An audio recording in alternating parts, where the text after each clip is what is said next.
की। आज रामप्रीत मंडल जी के नामांकन समारोह में इस सभा की अध्यक्षता कर रहे राघव जी, इस मंच पर उपस्थित रिकॉर्ड हमसे भी ले ली आपके चहेते और इस इलाके के मिथिलांचल के बेटे, बिहार सरकार के पूर्व मंत्री और राज्यसभा सांसद आदरणीय संजय झा जी, बिहार सरकार के मंत्री आदरणीय नीतीश मिश्रा जी, बिहार सरकार के मंत्री आदरणीय मदन साहनी जी, आदरणीय सुनील जी, आदरणीय शीला मंडल जी, इस मंच पर उपस्थित मधुबनी के लोकप्रिय सांसद और मधुबनी के लोकसभा के उम्मीदवार हमारे भाई डॉक्टर अशोक यादव जी, इस मंच पर उपस्थित माननीय विधायक मीना कामत जी, बचौल जी, अरुण शंकर जी, वीरेंद्र चौधरी जी, लक्ष्मेश्वर राय जी, सम्मानित मंच, इस मंच पर उपस्थित तमाम भाजपा, जनता दल यूनाइटेड, हिंदुस्तानी आवाम मोर्चा, लोजपा और राष्ट्रीय लोक मोर्चा के सभी नेतागण और मंच के सामने उपस्थित तमाम भाइयों, बुजुर्गों, माताएं, बहनों, छोटे छोटे बच्चों और नौजवान साथियों, आज हम लोग आग्रह करने आए आपके बीच में। आज आदरणीय रामप्रीत मंडल जी ने अपना नामांकन दाखिल किया और दाखिल करते हुए ये स्पष्ट तौर पर आप समझ लीजिए कि रामप्रीत मंडल जी उम्मीदवार तो स्वयं हो सकते हैं, लेकिन ये उम्मीदवार दो ही व्यक्ति जो इस देश के नेता है आदरणीय नरेंद्र मोदी जी, उनके उम्मीदवार रामप्रीत मंडल जी और आदरणीय नीतीश कुमार जी जो बिहार के लोकप्रिय मुख्यमंत्री हैं, इनके उम्मीदवार रामप्रीत मंडल जी हैं। आदरणीय चिराग पासवान जी, जीतन राम मांझी जी और उपेंद्र कुशवाहा जी, ये सभी लोगों के भी उम्मीदवार रामप्रीत मंडल जी हैं। हम साथियों आपसे आग्रह करने आए हैं, ये विकसित भारत, सुंदर भारत और विकसित बिहार बनाना है और इसमें आपकी ताकत की जरूरत है।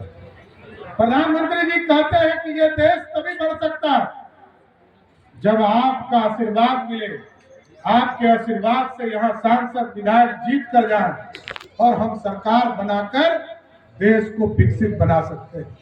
आज देश के प्रधानमंत्री जी ने कल घोषणा किया, ये जो मोदी की गारंटी है साथियों, उसका स्वरूप संकल्प के तौर पर है। 2019 में जब आपने इस बिहार में 40 की 39 सीट जिताने का काम किया था, तो 234 संकल्प को इस देश में यशस्वी प्रधानमंत्री जी ने आपके बीच में रखा था और 233 में 222 तो हम पूरा कर चुके थे। सीए, ये जो नया कानून है जिससे बाहर में जो अल्पसंख्यक समुदाय, चाहे वो पाकिस्तान, बांग्लादेश, अफगानिस्तान में जो अल्पसंख्यक लोग थे, उनको भारत में लाकर उसको नागरिकता देना था। इसका मतलब है कि 234 में से 223 संकल्प को पूरा नरेंद्र मोदी की सरकार ने किया। इसका मतलब है कि 96% मार्क्स मोदी सरकार को मिला साथियों। ये है ताकत और आपने दिया है ताकत, क्योंकि दूसरे तरफ तो लोग ये है वो सपना दिखाते हैं साथियों। 15 साल तक लालू प्रसाद जी का राज रहा दिया। कांग्रेस पार्टी लगभग 55 वर्षों तक इस देश में सत्ता में भागीदार रही। आप याद कीजिए, कोई सपना नहीं देखता था। कांग्रेस पार्टी के ही प्रधानमंत्री कहते थे कि मैं 1 रुपया भेजता हूं, 15 पैसा ही मधुबनी पहुंचता है, झंझारपुर पहुंचता है। लेकिन आज देश के प्रधानमंत्री जी ने 350 योजना में ऐसी व्यवस्था खड़ा किया है कि प्रधानमंत्री जी यदि 100 रुपया भेजते हैं तो झंझारपुर लोकसभा में 100 रुपया पहुंचने का काम करता है। और कुछ लोग तो ऐसे सनातन का विरोधी है, आप लोग देख रहे होंगे कि आजकल, पहले जब सावन का महीना था साथियों, तो घर में राहुल गांधी को बुलाकर और मटन खिलाने का काम किया। और उनके पिताजी को तो मटन खाने का आदत था नहीं, उनको क्या खाने का आदत था? चारा खाने का आदत था। क्या खाने का आदत था? वो खा रहे थे मटन। और उसी तरह साथियों, लालू जी कहते थे हम गरीब के बेटा हैं। और लालू जी ये भी कहते थे, 90 का राजनीतिक तौर पर याद कीजिए कि कोई भी राजा रानी के पेट से राजा पैदा नहीं होगा। और आज राजा पैदा करने में लगे हैं। और साथियों, मैं तो कहता हूं, लोगों को बताना चाहता हूं कि आज लालू प्रसाद जी का परिवार प्लेन में केक काटता है, बर्थडे मनाता है, और आजकल नवरात्रा में मछली भी खा रहा है, हेलीकॉप्टर में मछली भी खा रहा है। तो गरीब आदमी ये सोच सकता है क्या? तो साथियों, मैं ये कहना चाहता हूं, ये लोग किसी को कुछ नहीं देने वाले हैं। और इसलिए नहीं देने वाले हैं, याद कीजिए, हम लोग के साथ संजय झा जी मंत्री थे, रामप्रीत पासवान जी मंत्री थे, मदन सहनी जी अभी हम लोग मंत्री थे। 2022 में भी जातीय जनगणना हमने किया। 20 जून 2022 को जातीय सर्वे का काम हम लोगों ने शुरू किया। और राजद वाले ने कहा कि हमने इसको शुरू करा दिया। और जातीय जनगणना का मतलब क्या है? जातीय सर्वे कराकर वो सिर्फ ये दिखाना चाहते हैं कि संख्या तो बता दिया, लेकिन वो ये नहीं बता रहे कि हिस्सेदारी कैसे मिलेगी। वो ये कह रहे हैं कि लालू प्रसाद जी के परिवार में यदि जन्मोगे तभी तुमको हिस्सा मिलेगा। पहले कहा मेरी पत्नी राबड़ी देवी को मुख्यमंत्री बनाओ, उनको मुख्यमंत्री बना दिया।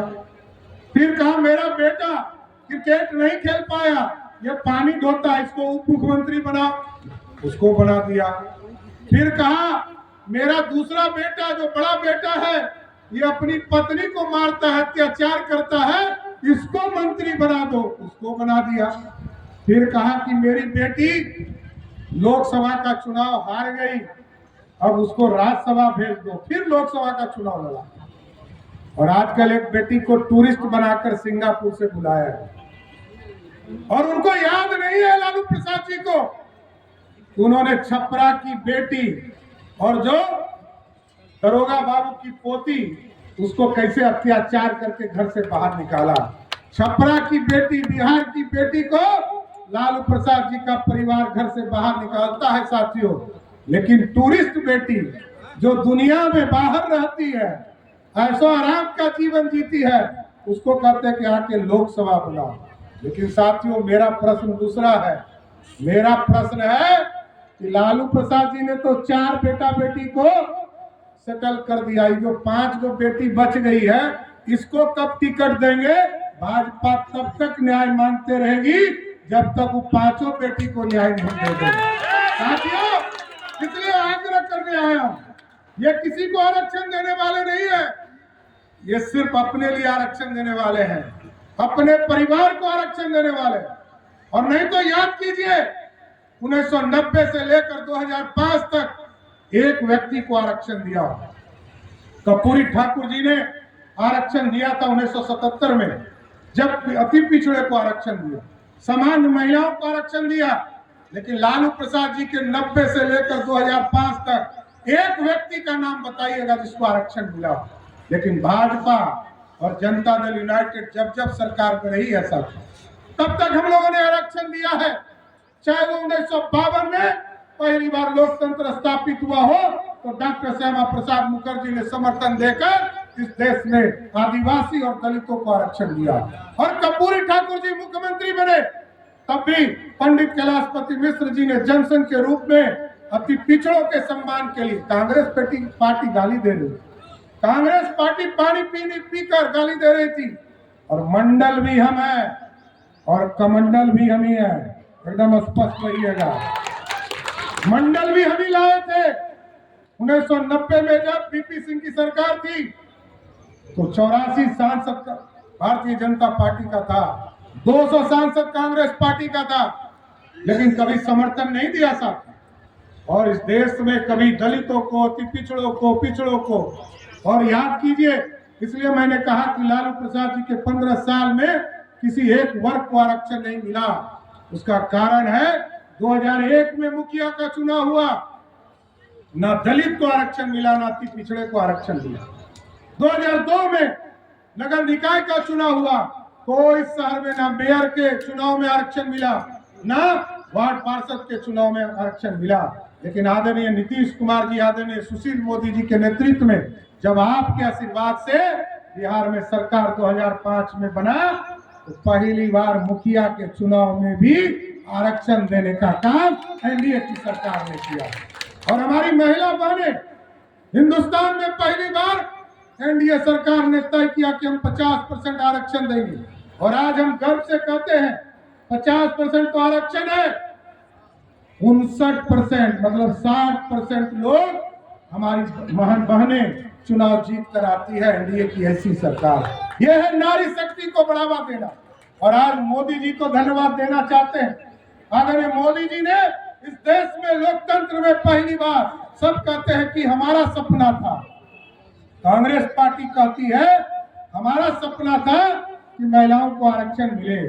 जनता दल, राष्ट्रीय जनता दल कहती है हम चाहते थे आरक्षण दे, लेकिन किसी ने दिया नहीं साथियों, क्योंकि इस देश में सबका सपना साकार कोई करता है, वो है मोदी सरकार, जिसने 33% आरक्षण महिलाओं को देने का काम किया। और आज मोदी जी ने क्या कहा, गरीब कल्याण, युवा, अन्नदाता और नारी शक्ति। अब साथियों सोचिए, कोई प्रधानमंत्री इतने नीचे तक सोच सकता है क्या कि एक गरीब को घर में खाना मिले?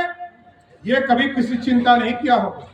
लेकिन आज देश के प्रधानमंत्री जी ने तय किया कि 5 किलो अनाज एक एक घर तक पहुंचाएंगे। और एक परिवार में 5-6 व्यक्ति है, लगभग 30 से 35 किलो अनाज उसके घर को मिल रहा है। कुछ लोग तो उसको सल्टाने में भी लगे हैं कि कुछ अनाज बच जाता है तो उसको बेच भी देते हैं।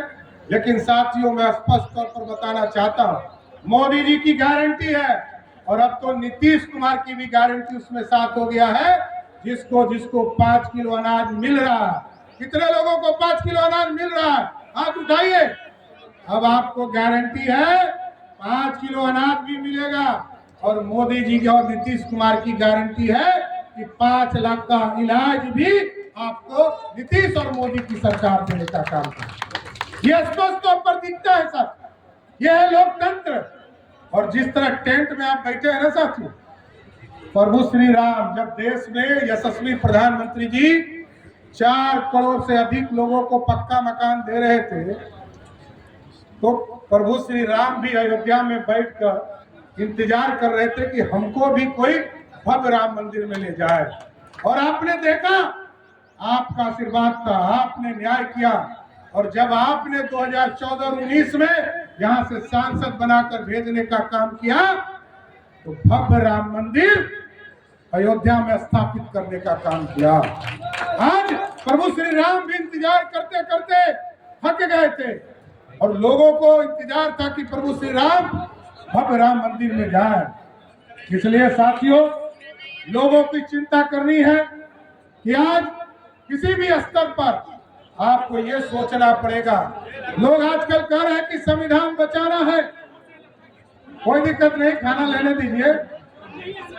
आप साथियों समझिए, मैं सिर्फ यही आग्रह करना चाहता हूँ, व्यवस्था में लगा हुआ बंद किया जाए।